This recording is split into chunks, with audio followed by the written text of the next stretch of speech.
днес в издирването на голямата котка се включи и експерт, ловувал този тип хищник в Африка.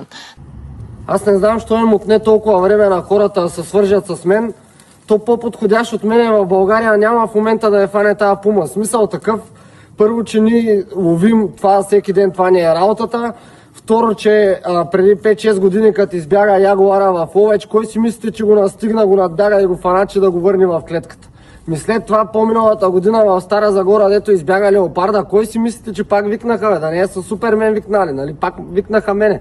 И смисъл тази пума сега в момента е доста лесна да се хване, защото ние ще я фанем с зецо, той ще я намери къде ще я тракне и аз ако ми дадат 24 часа само с нея да мога да си свършим работата, защото аз искам да екстрактна чакрата от нея.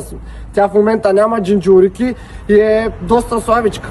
Но в смисъл такъв, дори аз да не успея, понеже сега нямаме никаква информация за нея и такива неща, пък и отделно аз съм ловил и други животни, мечки, акули, имам и един кит, който съм хванал, не вярвам да ме затрудни. Пък и преди 3 дена си дойдох от тоня челендж, дето трябваше да събием 100 човека с горилата. Кой си мислите, че беше последния 100-ния, дето я приби? Аз. Но искам и да кажа, че дори да се провала, винаги имаме план Б, защото аз не знам кой е Хокагето сега в момента на Шумен, дали е мъж или е жена, ама аз ако бях на него, веднага звъна на външния министър.